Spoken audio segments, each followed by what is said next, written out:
Hello everyone, this is Priyanka and welcome to my YouTube channel. Friends, आज के video में हम वंशानुक्रम के नियम यानी कि प्रिंसिपल्स ऑफ हेरिडिटी डिस्कस करेंगे। ये video C TET, UP TET, MP TET, इसके अलावा केवीएस और एनवीएस जैसे एग्ज़ाम्स के लिए बहुत ही इम्पॉर्टेंट है। तो फ्रेंड्स, वीडियो को लास्ट तक देखिएगा। तो चलिए स्टार्ट करते हैं हमारा आज का सेशन। देखते हैं क्या क्या डिस्कस करना है हमें आज। फ्रेंड्स, जो पहला नियम है वंशानुक्रम का वो है बीज कोशों या जनन द्रव्य की निरंतरता का नियम। और इस नियम के जो प्रतिपादक हैं वो हैं बीजमैन। ठीक है, आपको याद रखना है कि बीज कोशों की निरंतरता का नियम बीजमैन ने दिया था। अब देखिए, बीजमैन का कहना है कि बीज कोशों का जो कार्य है केवल उत्पादक कोशों का निर्माण करना है। ठीक है, यानी कि जो बीज कोश क्या करते हैं, उत्पादक कोशों का निर्माण करते हैं। और जो बीज कोश क्या होते हैं, बालक को अपने माता पिता से वंशानुक्रम में मिलते हैं, उन्हें ही वह अगली पीढ़ी को हस्तांतरित यानी कि ट्रांसफ़र कर देता है। इस प्रकार जो बीज कोश है वो पीढ़ी दर पीढ़ी यानी कि एक जनरेशन से दूसरी, दूसरी से तीसरी, इस तरीके से चलता रहता है। इस सिद्धांत के अनुसार देखिए क्या है कि जो शरीर का निर्माण करने वाला जनन द्रव्य है या जो बीज कोश है वो कभी भी नष्ट नहीं होता है। और इस सिद्धांत की पुष्टि के लिए बीजमैन ने क्या किया कि कुछ चूहों को लिया और उनकी पूंछें काट दी, यानी कि उनकी जो पूंछ थी उनको बीजमैन ने काट दिया।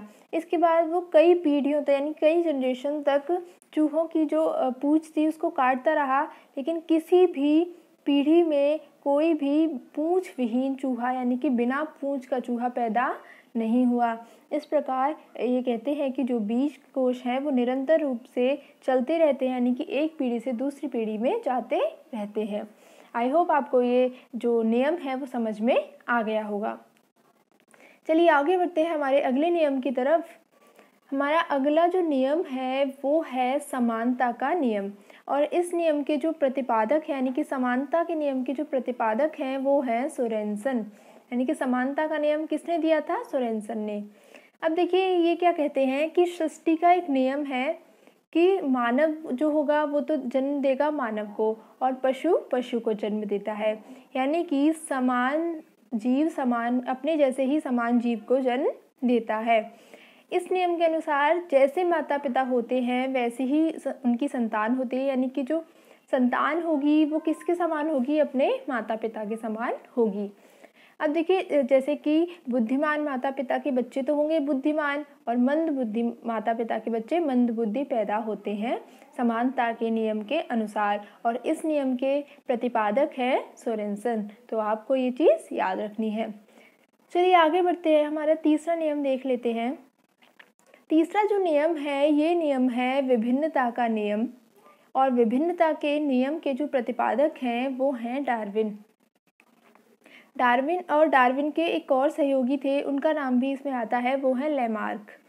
देखिए इस जो नियम है इस नियम के अनुसार क्या है कि बालक अपने माता पिता के बिल्कुल समान न होकर उनसे बुद्धि में, रंग में या स्वभाव में कुछ भिन्नता लिए हो सकता है, यानी कि कुछ थोड़ा उनसे अलग हो सकता है। यानी कि ये जो विभिन्नता का नियम है ये समानता के नियम के विपरीत है। ठीक है, और ये किसने दिया था? डार्विन और उनके सहयोगी लेमार्क ने।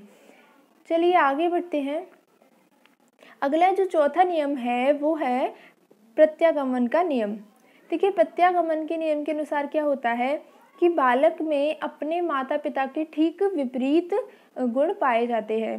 वैसे देखिए विभिन्नता का नियम और प्रत्यागमन के नियम में थोड़ी सी डिफरेंस है। विभिन्नता का नियम कहता है कि जो बच्चे हैं वो अपने माता पिता से रंग, स्वभाव और बुद्धि में भिन्न होंगे, लेकिन प्रत्यागमन का जो नियम है वो बिल्कुल इसके क्या कहेगा कि माता पिता में बिल्कुल उल्टे गुण पाए जाते हैं, बिल्कुल विपरीत गुण पाए जाते हैं।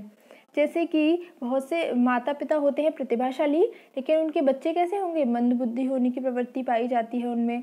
या फिर मंद बुद्धि माता पिता है तो उनके बच्चे क्या होंगे? प्रतिभाशाली होंगे। तो इस तरीके से ये सब क्या है? ये क्या है? प्रत्यागमन है। ठीक है फ्रेंड्स, आई होप आपको ये समझ में आ गया होगा। चलिए आगे बढ़ते हैं। नेक्स्ट जो नियम है हमारा वो है अर्जित गुणों के संक्रमण का नियम। अब देखिए इस नियम के अनुसार क्या है यानी कि जो अर्जित गुणों का जो नियम है वो क्या कहता है कि माता पिता अपने जीवन काल में जो भी गुण अर्जित करते हैं, यानी कि जो गुण उन्हें वंशानुक्रम से प्राप्त ना होकर, अपने माता पिता से प्राप्त ना होकर वो गुण वो समाज से सीखते हैं, उनको क्या हम कहेंगे, अर्जित गुण। तो जो गुण माता पिता ने समाज से अर्जित किए हैं वो उनकी संतान को प्राप्त नहीं होते हैं, क्योंकि इन गुणों का जो प्रभाव है वो जनन द्रव्य पर नहीं होता है, बीज कोशों पर नहीं होता है। इसलिए वो ये जो अर्जित किए जाने वाले गुण हैं उनको अपनी संतान में हस्तांतरित या ट्रांसफ़र नहीं करते हैं। लेकिन क्या है, ये जो सिद्धांत है अर्जित गुणों के संक्रमण का, इसकी कुछ आलोचना हुई। इनकी इस नियम की जो आलोचना थी वो की लैमार्क ने। देखिए, लैमार्क जो थे वो विकासवादी सिद्धांत के समर्थक थे और लैमार्क कहते हैं कि व्यक्तियों द्वारा अपने जीवन में जो कुछ भी अर्जित किया जाता है, ठीक है, वो उनके द्वारा उत्पन्न किए जाने वाले व्यक्ति यानी कि उनकी जो संतान है उनको ट्रांसफ़र किया जाता है। लैमार्क बिल्कुल इस नियम का उल्टा बताते हैं। जैसे उन्होंने एक एग्जाम्पल भी दिया है कि जो जिराफ है उसकी गर्दन पहले घोड़े के समान थी, परंतु कुछ विशेष परिस्थितियों के कारण वह लंबी हो गई, ठीक है। और बाद में क्या हुआ, जैसे जैसे उनकी अगली पीढ़ी आई या अगली जनरेशन आई, तो उनकी जो अगली जनरेशन आई उसमें लंबी गर्दन देखने को मिली और उनकी जो लंबी गर्दन वाला गुण था वो उन्होंने अर्जित किया था, लेकिन फिर भी वह उनकी संतान में देखने को मिला, यानी कि उन्होंने ये गुण अपनी संतान को ट्रांसफ़र किया। अब चलिए आगे बढ़ते हैं, बात कर लेते हैं हमारे अगले नियम की, जो है मेंडल का नियम। देखिए, मेंडल क्या कहते हैं कि वर्ण संकर प्राणी या वस्तुएं अपने मौलिक सामान्य रूप की ओर अग्रसर होती हैं, यानी कि अगर किन्हीं दो अलग अलग चीज़ों को मिला दिया जाए तो उनसे जो उत्पन्न होने वाला जीव होगा वो क्या होगा, शुद्ध रूप का होगा। और मेंडल ने क्या किया था, एक मटर के ऊपर प्रयोग किया था, उन्होंने मटर की पौधों के ऊपर प्रयोग किया था। उन्होंने क्या किया, एक गार्डन में बड़ी मटर और छोटी मटर मतलब बराबर संख्या में मिलाकर उन्होंने बोई और जो उगने वाली मटर थी फिर उनको कई बार बोया और अंत में जो लास्ट में जो उगी हुई मटरें थी वो क्या थी, उनके अनुसार वो वास्तविक मटरें थी। तो कई बार ऐसे पूछ लिया जाता है कि मटर पर प्रयोग किसने किया था या मेंडल ने अपना प्रयोग किस पौधे पर किया था, तो आपका आंसर होगा उन्होंने मटर के पौधे पर प्रयोग किया था। तो फ्रेंड्स, ये था हमारा आज का वीडियो। अगर आपको पसंद आया होगा तो वीडियो ज़रूर लाइक करें और ज़्यादा से ज़्यादा शेयर करें। मिलेंगे एक नए वीडियो में एक नए टॉपिक के साथ, तब तक के लिए thank you so much and good bye.